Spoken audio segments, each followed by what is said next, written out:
রাজ্যের ভয়াবহ বন্যায় একাংশ পরীক্ষার্থীদের ব্যাপক ক্ষয়ক্ষতি হয়েছে। তাদের পড়াশোনার যাবতীয় সামগ্রী নষ্ট হয়েছে, নয়তো বন্যায় ভেসে গিয়েছে।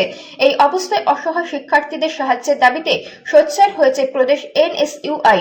মঙ্গলবার সংগঠনের তরফে এক প্রতিনিধি দল উচ্চশিক্ষা, বুনিয়াদী শিক্ষা ও বিদ্যালয় শিক্ষা অধিকর্তার কাছে ডেপুটেশন দেয়। তাদের দাবি, ক্ষতিগ্রস্ত শিক্ষার্থীদের শিক্ষা সামগ্রী প্রদান ও অর্থ সাহায্য যেন করা হয়। এদিনের ডেপুটেশনকালে প্রতিনিধি দলের নেতৃত্বে ছিলেন প্রদেশ NSUI এর সভাপতি স্বরূপ কুমার শীল।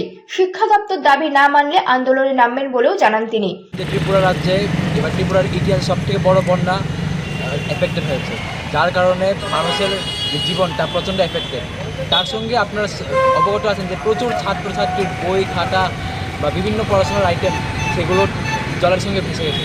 তাই আজ আমরা এনএসএর পক্ষ থেকে director of higher education, elementary education এবং সেকেন্ডারি এডুকেশনের কাছে আসলাম, যাতে তারা ছাত্রছাত্রীদের ফ্রি অফ কস্ট সমস্ত বই রিপ্লেস করে দেয় এবং দ্বিতীয়ত তাদেরকে ছাত্রছাত্রীরা একটা যাতে ফাইন্যান্সিয়াল অ্যাসিস্ট্যান্স প্রোভাইড করা হয়, একটা আর্থিক সহায়তা যাতে প্রোভাইড করা হয়, যাতে ছাত্রছাত্রীরা তাদের স্টেশনারি আইটেমগুলো কিনতে পারে।